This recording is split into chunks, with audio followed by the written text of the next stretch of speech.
pala yung ating melay po. Excuse po doon sa likod po namin, mga gamit po namin. Alam niyo naman, pumalit lang po yung bahay natin. Yes, so, ngayon po, sabi nga po nila, sa anything po na matatanggap natin, mag-thank you po tayo. So, ngayon po, nagpapasalamat po ako at ipapakita ko sa inyo po kung ano po yung biyayang natanggap po natin ngayon. So, ngayon po, nagte-thank you po ako sa aking Lorimi family, si OG Group po, and kila Pastor Rhea, Pastor Darwin po, at saka kay Pastor Jun po, nagte-thank you po ako, at sa mga kamay po na nagtulong-tulong po ulit para muli po tayo mabigyan ng ng tulong po, tulong pagkain po. So, ngayon po, papakita ko po sa inyo yung ating natanggap po. So, ito po yung natanggap po natin. Magaling po sa ating COG family. Yan po. Ayan. Kila Pastor Roji po. Yan po yung bigas po na nakuha po natin. May pangalan po ng Ate Mela. Yan. Thank you po. And then, ito po yung tingnan po natin. Yan. Talbos po yan ng kamote. Tsaka po ng kalabasa. Yan. Healthy living. Diba? Thank you po. So, meron tayo. Iano ko lang po yung camera po natin. Meron po tayong itlog dito. Medyo nagkanda buhol-buhol na po yung itlog. Yan.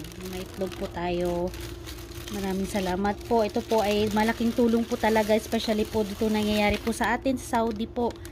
Laking help na po ito. Malaking kung maanuhan nyo po, ang dami po nating mga kababayan dito na na wala po talaga makain mula po nung no work no pay po sila. Yung iba po talaga nakakalungkot kasi namamasura na po talaga sila.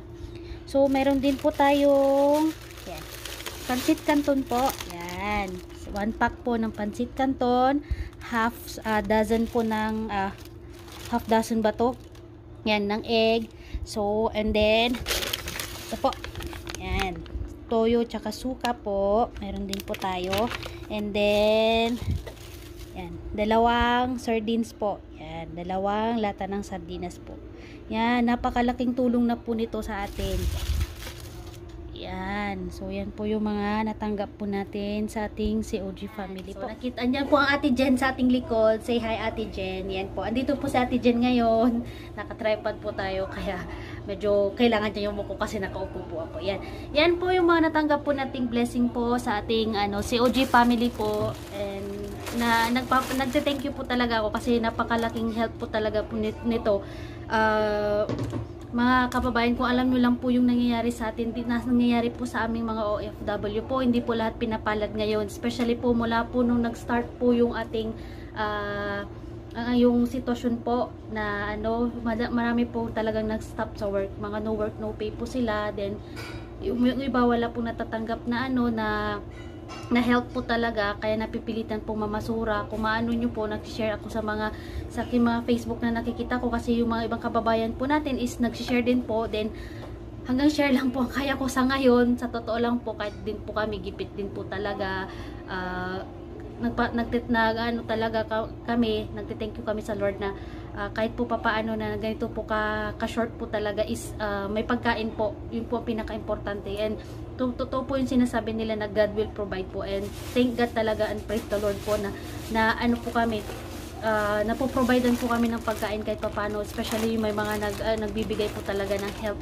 So really thankful, and nawa na ang bawat isa po sa atin ay maproteksyonan, and nawa po na mga kapatid na matapos na po itong kinakaharap po natin, na nawa na makinig po ang ating Panginoon sa ating mga dasal na sana na matapos na ito, na nawa lahat po na especially itong virus po is matanggal na po siya, matapos na po. Ang dami pong naapektuhan, ang dami pong nahihirapan, sa totoo lang po. So, yan po mga kapatid, na i-share ko po yung blessing po natin. Maraming po salamat sa COG family. And yan, paulit-ulit po ako. Talagang ang laking pong tulong ang nabibigay po nila sa amin, especially po sa food. So, maraming salamat po. God bless everyone. Pakaingatan po ang bawat isa.